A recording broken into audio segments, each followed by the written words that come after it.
Hi, this is Francisca, and this is my mid-crisis life.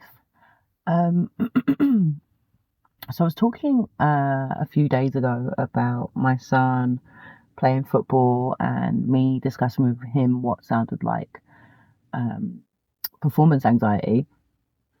And I was talking about the lesson that I got there about maybe it not being about him, me projecting maybe some of my concerns onto him, and that maybe he doesn't feel the same way that I feel about these things that I'm worried that he might feel, right? Anyway, um, update. It turns out actually that, funnily enough, he does feel some of the things that I thought that he might feel. That he is suffering with a level of performance anxiety, um, and he doesn't really know what to do with that. So anyway, we had this conversation. I was just asking him, how he's been, whatever else. And we got onto the subject of football and how he felt he was doing. And he was saying to me, look, like I know all these skills and I practice all these skills, but I never seem to be able to do them when I'm in a game, and it's really frustrating. So I said to him, okay, well, what do you think is the worst thing that could happen if you try to do these skills and it didn't work? He said, well, I would embarrass myself and people would see me, and that would just rock my confidence. So I spoke to him a little bit about performance anxiety, and I was talking to him a little bit about it being something that I've struggled with a lot throughout my life. So I was really lucky enough to be blessed with a very, very, very good voice. And I was talking to a singing teacher about it the other day, and asking him, how do people get to be able to sing? Like, what is it? Is it something to do with the way that their vocal cords are shaped? What is it? What is it? And he said, well, there actually isn't any explanation. We don't know why some people can sing and why some people can't. A lot of the time it's a learnt skill. They have people around them that sing, that they're in communities that sing. This is why like certain demographics of people are known to be able to sing. So, the Welsh, we know the Welsh can sing, but that's because they sing a lot together. And so these kids are just around it and they're growing up with it. And, a lot of like African tribes can sing because this is, I guess, the only music they have. They don't have MTV. God, I sound old. They don't have VHS. VHS 1 and VHS 2 to listen to. Probably might have just about reached them now anyway. Yeah. No, that was unnecessary. But so yeah, he was saying that it's kind of like a learnt thing, right? And I was asking him, well, that's a little crazy because I could sing Whitney Houston when I was like 6. I could literally just parrot it. I could parrot Mariah Carey when I was 6. I remember one of my friend's mums was a professional singer, and I had this really annoying. I wouldn't say she was French. She was an acquaintance. She was an associate, really, if anything. And anything that I could do, she was like, I can do that. She also told me that the way that I was pronouncing and spelling my name was incorrect. I didn't know up until this point. So she was just really annoying. And she was like, I can sing better than you. And I was like, no, I know I can sing. So we went and we asked this woman who we knew was a professional singer who can sing. And I was about 6 or 7 at the time. And she was like, you have like the voice of an adult. Like, what is going on? How have you been blessed with this voice? And it really is just actually a blessing for me. Anyway, my whole life I've really, really struggled with performance anxiety. Really, really badly. And it wasn't until very recently, like literally in the last year and a half, that I just made a decision to just say, fuck it. I'm just going to do it. Like, and the thing is, it's the same with me. If I get up to sing, before I sing, before I've done anything, even if I'm just thinking about the possibility that I could potentially sing at some point in the future, I am filled with dread.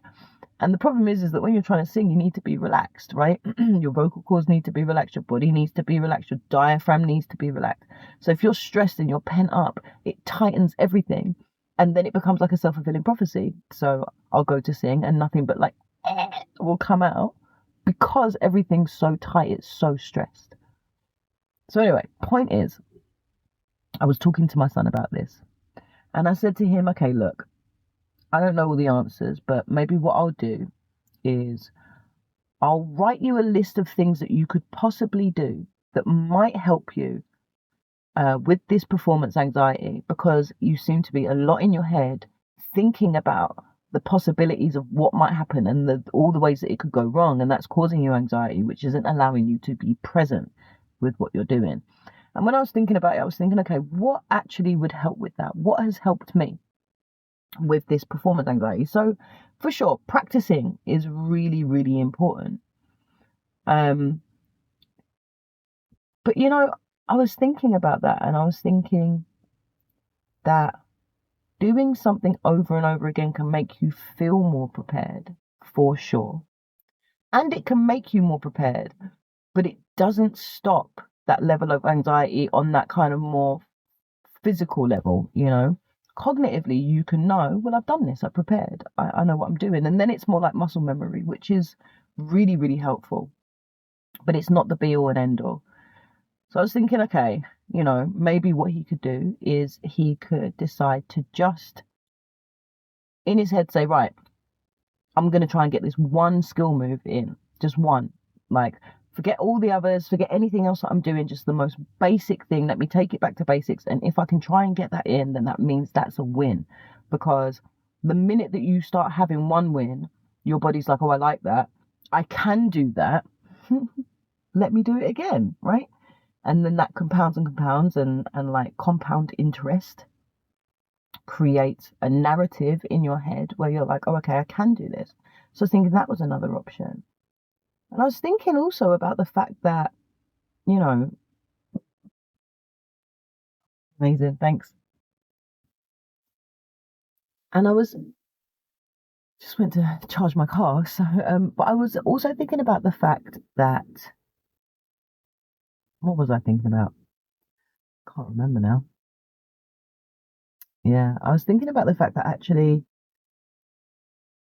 with performance anxiety, actually the biggest way to overcome it is just to do it. And you may do it the first time and it may not be perfect, but you've done it and you've kind of overcome that first hurdle of fear, because the fear is living inside of this like vacuum of reality that doesn't really exist, that is just a belief that's based upon some other beliefs, that's based upon some core beliefs that are basically just a lot of bollocks. So the minute that you do it, the minute that you realize, oh, okay, it's not true, or this part of it is true, but this part of it isn't, and this part of it I'm okay with, and this part of it I'm not, right? And I guess that's a lot like the same thing that I say about like therapy and even just like speaking things out into the world. You can have thoughts bounding around your head for years, like decades, literally, like, I'm worthless, I'm not good at this, I don't believe in this, I think that this is true about XYZ. And then the moment that you say it out loud, one of two things happens. Either you realize, yes, that's very true, I definitely believe that, that is true for me. Or you realize, oh, okay, that's an absolute load of bollocks. But it takes to kind of speak it out into the world. And it's the same thing with performance anxiety. And the other thing that I was talking to him about as well is I was saying, look, everybody thinks that getting anywhere is 1% inspiration and 99% perspiration. And I'm not advocating for the fact that there is no hard work that goes into something that you want to do, something that you want to achieve. But I don't think, like I said already, that just doing something over and over and over and over again is going to get you over that precipice, particularly if it's like a psychological issue. And I was talking to him about the fact that sometimes the hard work isn't the practical, like the practicality of that thing. So it's not learning the skill or being skilled. Sometimes the hard work, particularly for people who have a natural talent for something, sometimes when you're naturally talented at things, you kind of lured into this false sense of security that you don't have to do any work because you already know how to do the thing. But sometimes the work is the thing that goes on behind the scenes. Sometimes the work is the stress and the anxiety that you feel that stops you from being able to do the thing that you know that you've just been blessed to be able to do, the thing that you already have talent with. And sometimes that's where the hard work comes in. And I was explaining to him that maybe that is where he needs to focus his attention on overcoming this psychological, I don't know, this thing that's stopping him from being able to be the best that he can be. And the more and more that I've been thinking about it, the more and more that I've been thinking as well, these videos. So for me, there was a massive like psychological hurdle to get over the thought of being seen, the thought that I might, I don't know, fuck up or forget my words or say something stupid or look stupid or get judged or be liked even, like just the whole thing was very, very stressful for me. And it's been a really long process to get myself to this point where I feel comfortable to just sit and talk and be myself and talk like how I talk, right?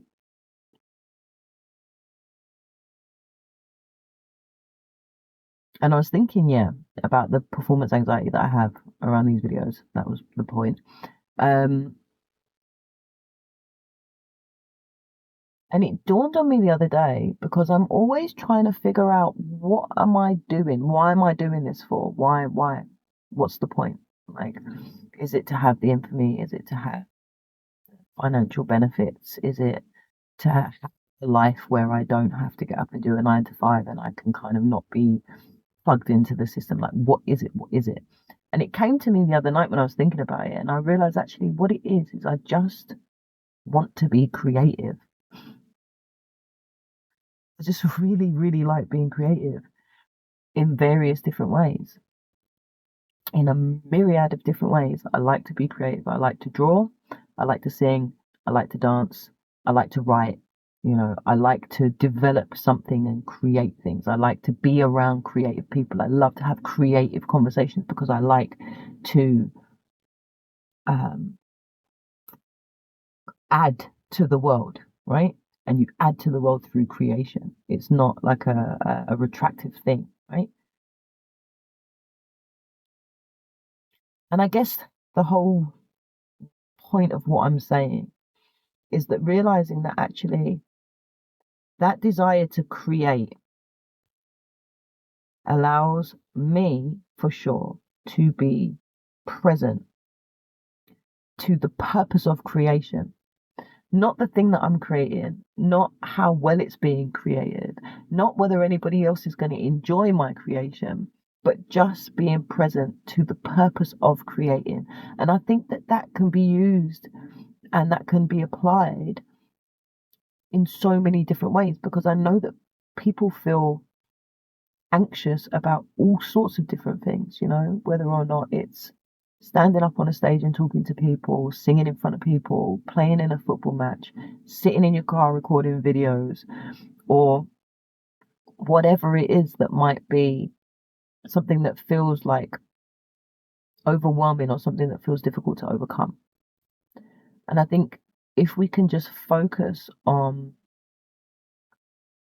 the purpose being the creation of this thing, whatever it is, rather than the outcome of what it is that's been created, it can make it a lot easier to engage with it and takes a lot of the pressure off, takes a lot of the pressure off me because actually there's such an enjoyment in creation, right?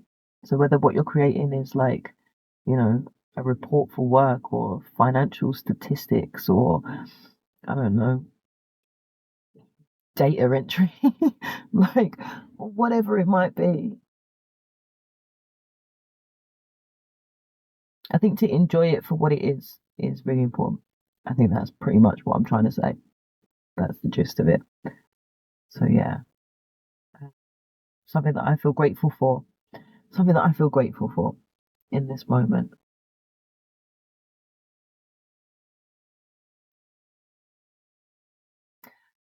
I feel really grateful that I came here to charge my car, and some other guy was there in front of me. I nearly took his spot, and he was about to get real pissed, about to get real antsy with me, because he thought that that was what he was going to get from me. But I was just like, oh, okay. I didn't realize, man. Of course, man. Take your time. Do what you're doing. It's all good. We're in this together. No stress. And because of that, when the other guy had moved his car from the other charger, that guy got out of his car into the freezing fucking cold and walked over to my car to knock on my door to say to me, "Hey, come and get the charger before someone else turns up. I don't want somebody to take your spot." And I think it says a lot for being loving and choosing to be loving in those moments rather than choosing to be combative. Yeah. Okay. I think that's it.